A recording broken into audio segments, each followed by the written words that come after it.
Hey, it's Andrew Huang. We're in my basement storage room to get a prop. So if you've ever wondered where all the instruments go that I'm not using in a given video, the answer is usually down here in this dungeon. Anyway, I'm here to get this. There's a rubber chicken. So you're familiar with this sound, right?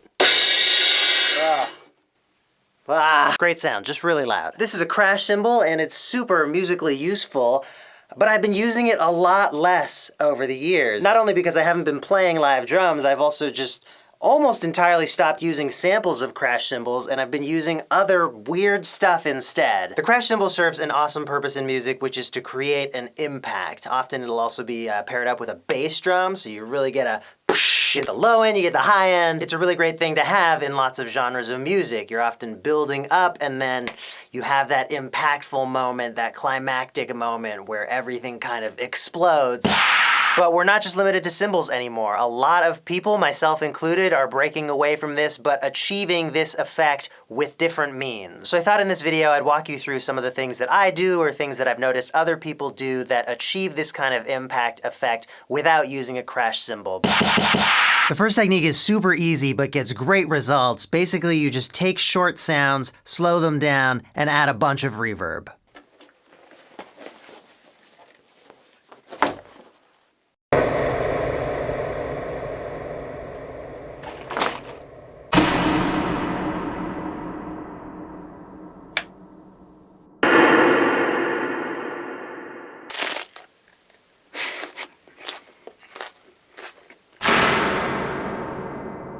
That was a huge bite.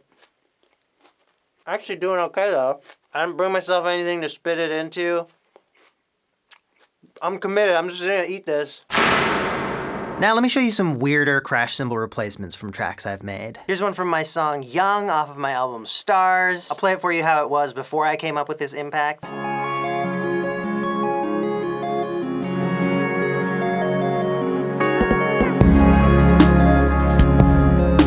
So I imagine you know at which point I wanted that impact to happen. All these chords come in, the beat comes in. It felt like it needed a tiny little punch, but I tried it with a crash cymbal and it just felt super out of place. Let's drop one in and you can hear what that would be like. You see what I mean? It's a little bit too much. Even a gentle hit on a crash cymbal I don't think would be quite suitable for what this song is. So what I came up with was a combination of two sounds. First, I added this kind of sine wave just sweeping down in pitch. I made this with Ableton Operator, and I added Ableton's filter delay and reverb effect on it. And that's a sound I've used in a handful of songs. I really like that one. It's just like a soft, chill laser beam. And the second sound I added for this impact moment was a little piece of my chorus vocal where I sing the word breathing. Breathing. And I was just experimenting here. I took that and I chopped it and I pitched it up.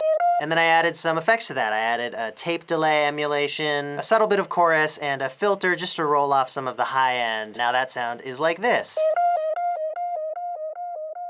So adding those two sounds to this part of the song, it felt a lot better to me. It felt like just the right amount of an impact, but nothing that was really in your face or too strong.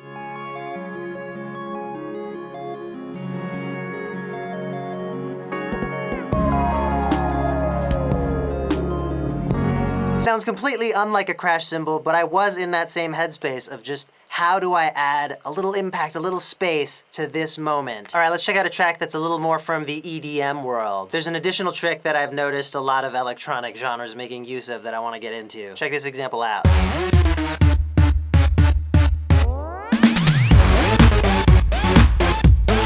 Okay, so first of all, we are gonna add a normal impact to this. Gonna add this one.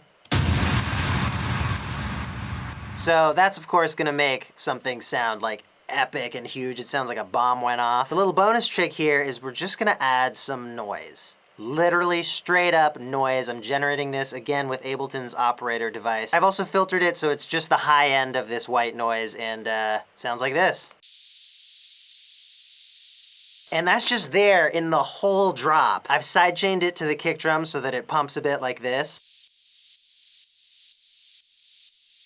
But it adds this sparkle on top of everything. Kind of could sound like a crash cymbal that's being constantly hit, which is something that, you know, a live drummer would do. They just create this wash of noise. Oh, so many notifications. Get out of here. I wonder if it's also reminiscent of like a huge crowd screaming. You know? So let's hear these two sounds added to this drop.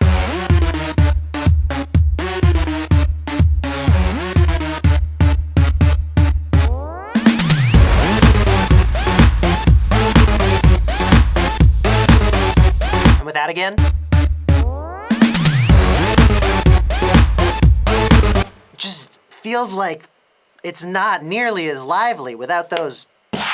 So all those impacts you heard me make earlier in the video, plus about 200 other sounds, are in my new sample pack. It's called Plastic Nature, and it's available on Splice. If you don't know what Splice is, it's a great platform for music producers. You can get high-quality samples, you can sync projects between collaborators, you can rent-to-own audio plugins, so that makes some of those expensive plugins a little more accessible. I've been using it for a while, so I was more than happy when they reached out and wanted to do a pack together. Check it out, links in the description, and I will leave you with a track that I made using only sounds from the new pack. Enjoy.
Oh yeah.